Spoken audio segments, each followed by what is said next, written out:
সম্পর্কের প্যাচ, romantic plus action, পর্ব ৪৯। লিখেছেন আয়াতুল মুনতাহা মিম। চট্টগ্রাম জাহাজ বন্দর, রাত তখন ১০টা।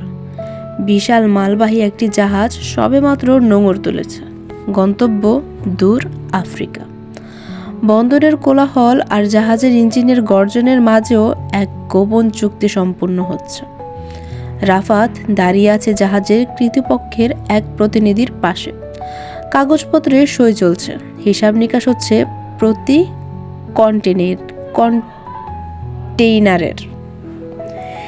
এই একটা ডিল যদি সফল হয় তবে রাফাতের হাতে চলে আসবে কোটি টাকার বিশাল অঙ্ক। কিন্তু সেই টাকার লোভ, সেই ক্ষমতার নেশা ধীরে ধীরে গ্রাস করছে রাফাতকে।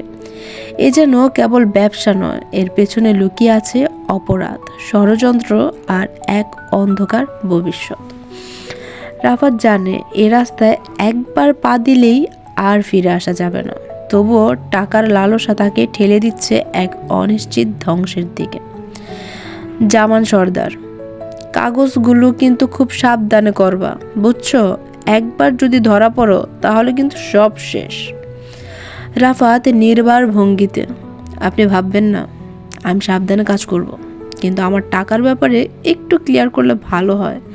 কিভাবে দেবেন, কখন দেবেন?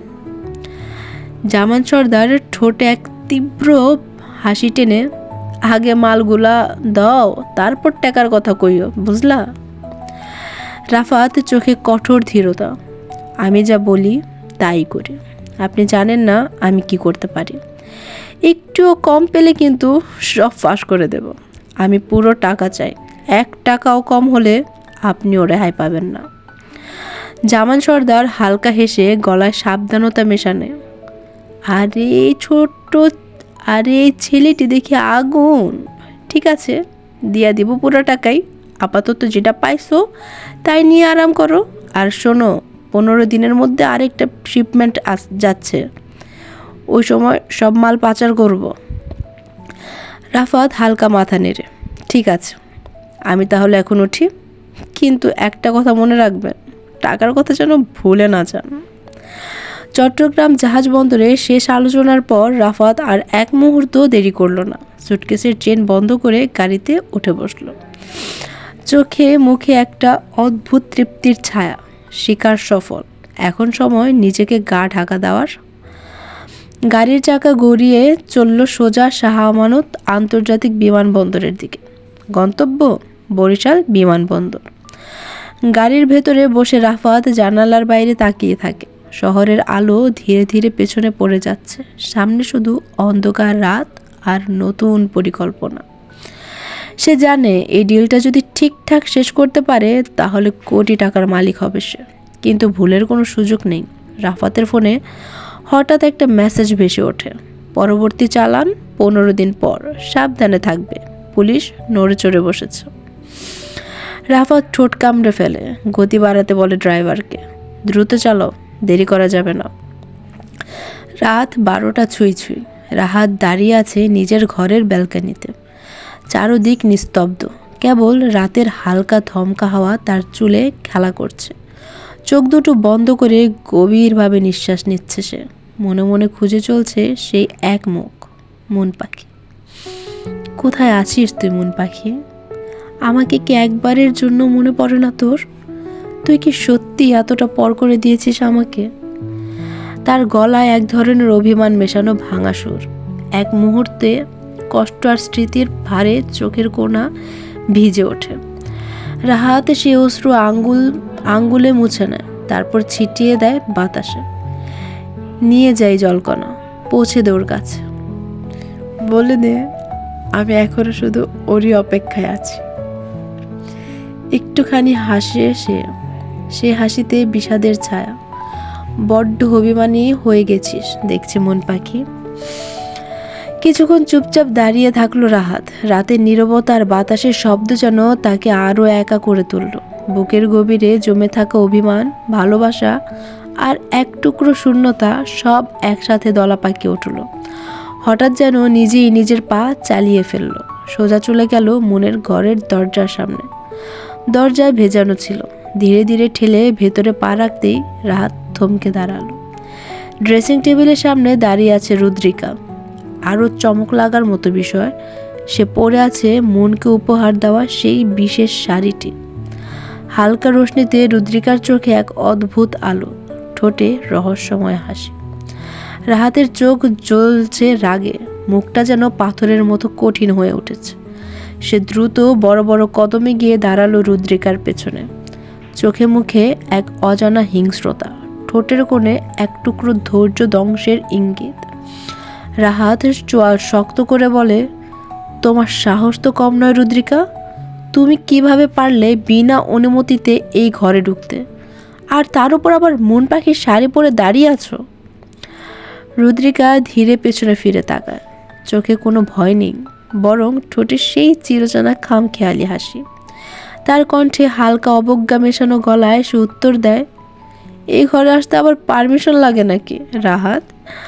আর যে চলে গেছে তার জিনিস রেখে কি হবে?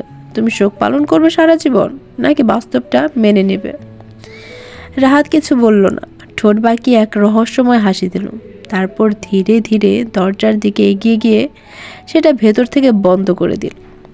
রুদ্রিকা একটু কেঁপে উঠল, অস্বস্তিতে গলায় শুকনো ডোক গিলে বলল, এ কি, দরজা বন্ধ করলে কেন?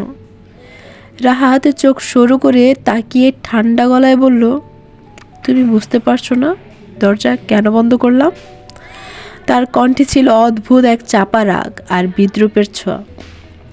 সে ধীরে ধীরে রুদ্রিকার দিকে এগিয়ে যেতে লাগলো। রুদ্রিকা ভীত গলায় বলল না কিছু, শুধু পিছু হাঁটতে লাগলো।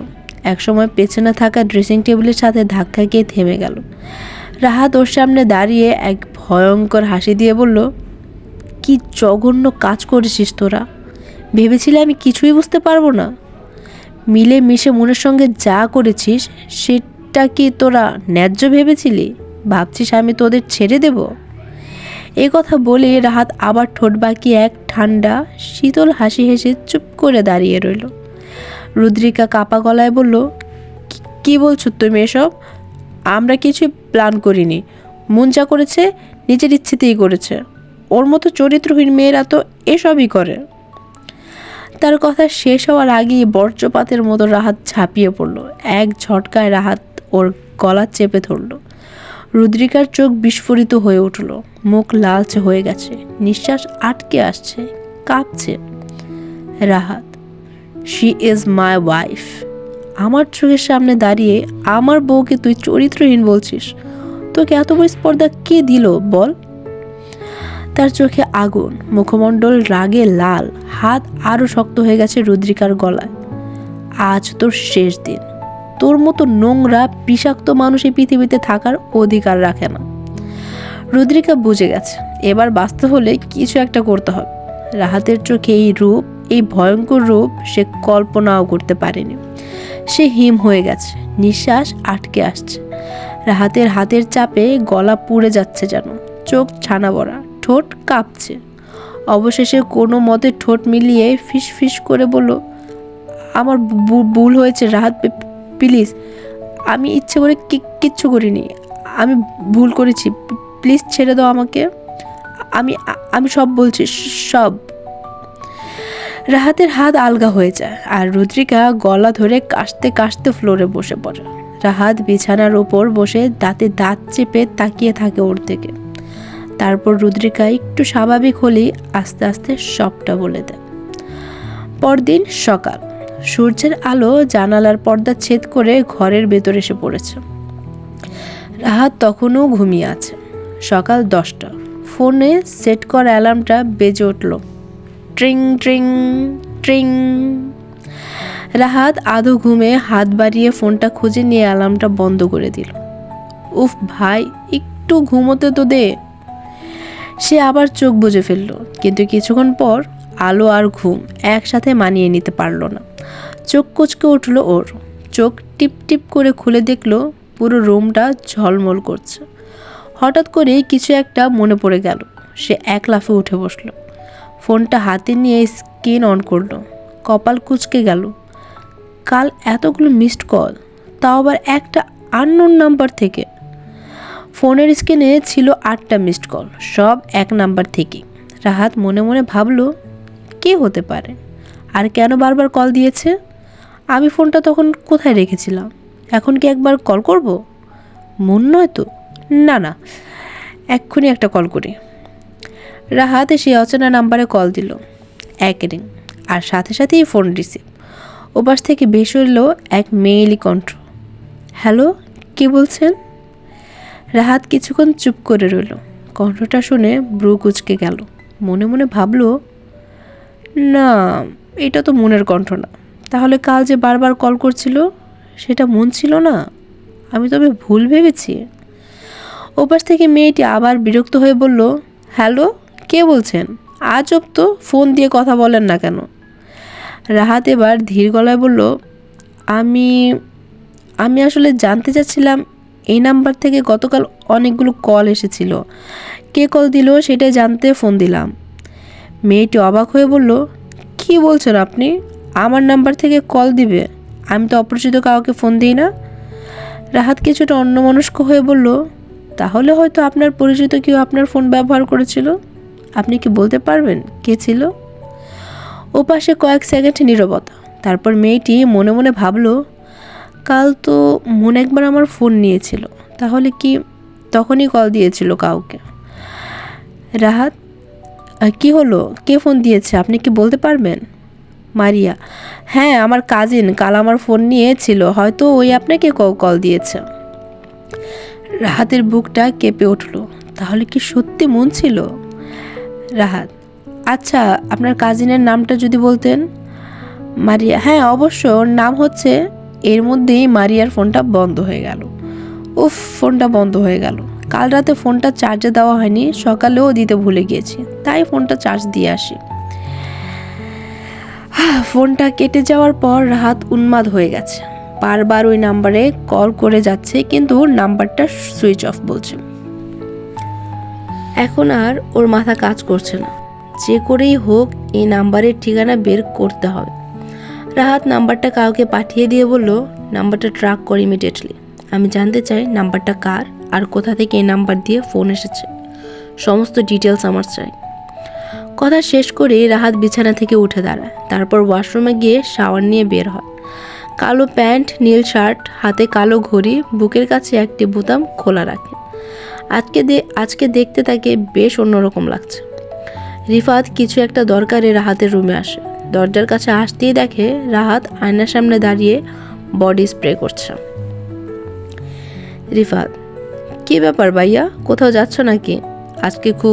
আজকে বেশ খুশি খুশি লাগছে মনে হয়।